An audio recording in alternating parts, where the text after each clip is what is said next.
Hi everybody! Today I will be talking about how to find a place in Hong Kong.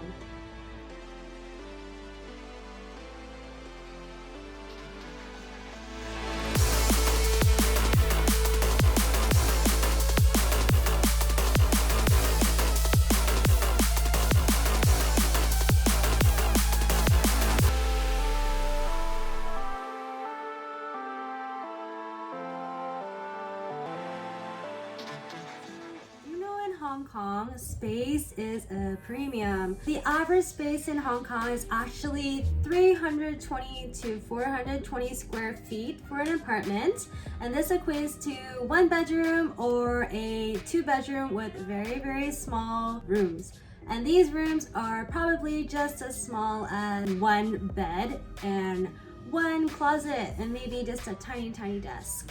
Also, in Hong Kong, it is a fast market. It can actually be gone in less than 1 week. So if you know you want a place, you have to snap it up as fast as you can.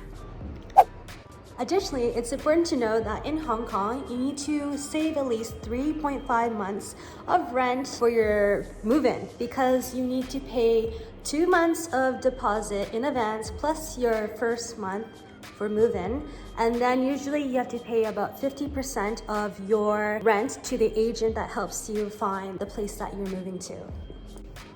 In the last year or two, I've seen the prices drop about 20%, and this is because of COVID and the political situation you see in Hong Kong.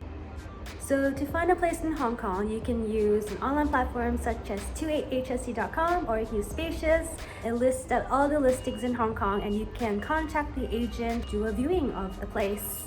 You can also use Facebook. You usually have subdivided flats, which are illegal in Hong Kong, but it's not as pricey as an actual individual unit. So if you're looking for a one bedroom flat around 350 to 450 square feet, on the Kowloon side, you are looking at about 15 to 20k Hong Kong dollars per month, and this is during COVID times. Before COVID times, it would have been around 18 to 20k Hong Kong dollars. If you're looking for something more expensive, like a 3-bedroom flat, 500 square feet, it would be 30k plus per month. A studio, probably around 10 to 13k. Hong Kong Island side, for the same flat, you're looking at about 20 to 25k Hong Kong dollars per month and 30 plus k before COVID times. A studio is around 13k plus a month.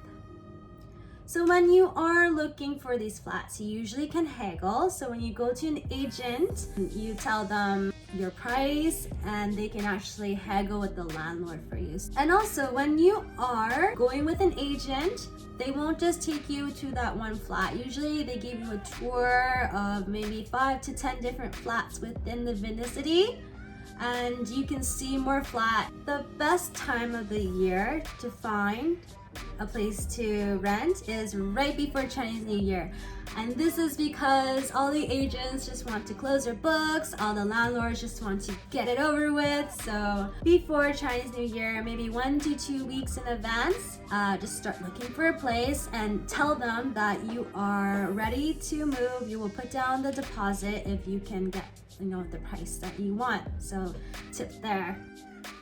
And when you are signing a contract with the agent or landlord, you're actually typically signing a 1-year fixed, 1-year open contract.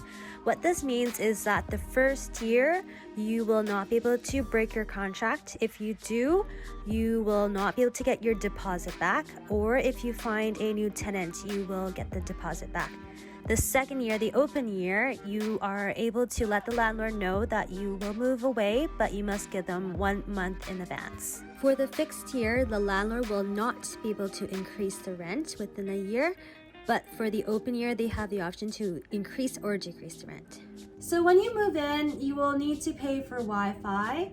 You will need to pay for electricity, water, and natural gas if you use that. For a lot of the things like Wi-Fi, you will need an address proof. It's kind of a hassle because you're not really there yet, so why would you have an address proof of the address that you're moving to. You would be without Wi-Fi for a month before you actually get your first billing in your name. So what I used is I used a Wi-Fi egg. Actually, I still use a Wi-Fi egg. With electricity and water, you will have to pay a deposit within the first month that you move in. I think it depends on the previous usage, but for my flat, which is about, it's 211 square feet, they made me pay about 1,000 Hong Kong dollars for the deposit for electricity. And for water, I think I paid about 400 in deposit, and then natural gas is about 600. So yeah, another 2,000 to add to that cost, in addition to 3.5 months of rent.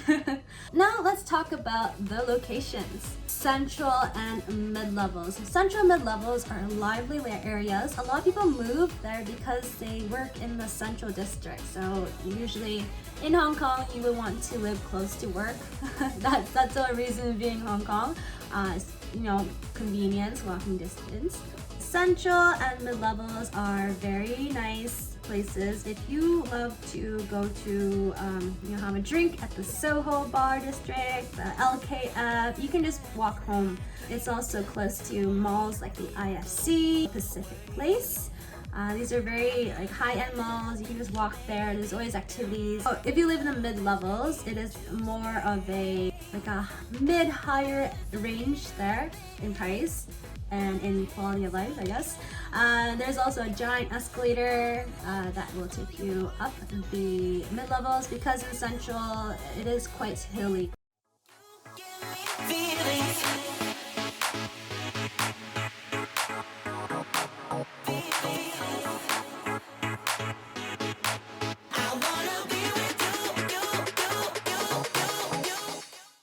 But if you want to not live in the central district, you want to be close to the central district, but just a little, maybe 1 or 2 stops off, you can go to Sheung Wan and you can go to Sai Ying Pun. Now, I lived in Sheung Wan and I loved it because Sheung Wan was so hipster. There was like coffee shops everywhere. I kind of felt like I was back home. In Sheung Wan, it is also a tourist district as well, but now there's no tourists. But it is quite nice to walk around. There's the antique street, there's the bird's nest street, there's the dry goods street, lots of yoga studios. It's close to Central and LKF, so if you go for a night out in LKF, you can walk back home within 20 minutes. So in Hong Kong, you'll be looking at 2 different types of buildings. There's the walk-up and there's also the ones with the elevator. So I used to live in a walk-up on the 2nd floor, so this is my building.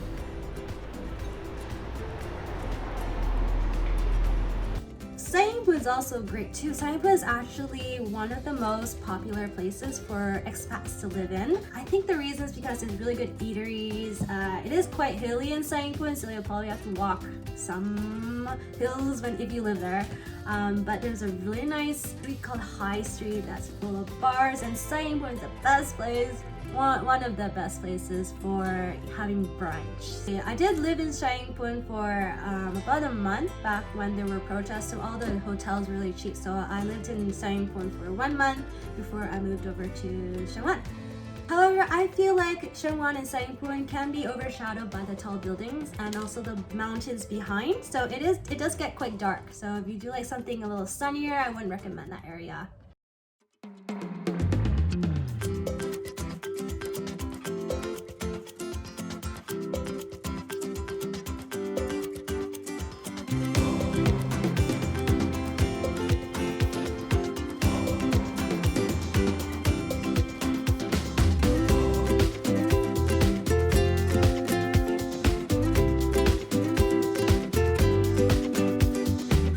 Let's talk about Kennedy Town. Kennedy Town is also a very, very popular place for expats. It's right by the waterfront.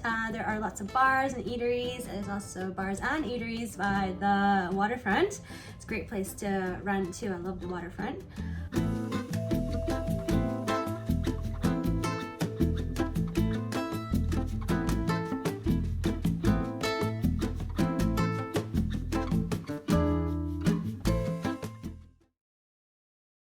Another good area is the Eastern District. So I live in the Eastern District, and the Eastern District was fueled by the growth in offices and the relocation of a lot of the companies that used to be in Central, and now they have moved to Taikoo, which is now more of a business hub.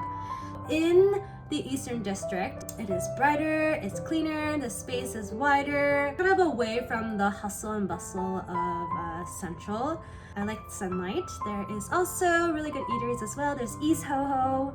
East Soho just reminds me of, I don't know, like Los Angeles. You walk around, there's really good food there. There's Aldrich Bay, which has a lot of boats. There's always people fishing, people partying on the boats. And I usually run around here, so it's quite a nice sight. There's always people fishing in the harbor. I wouldn't fish in the harbor, but I mean, it's quite interesting when you go for a run.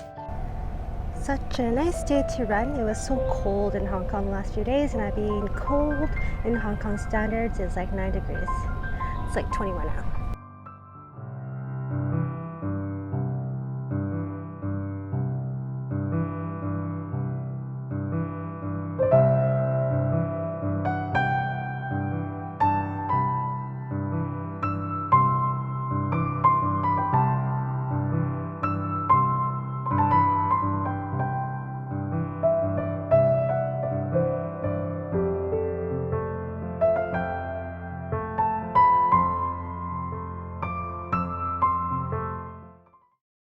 Now let's talk about the Kowloon side. I lived in TST when I came to Hong Kong. That was the first place, and actually I do recommend that place if you are looking for lively life.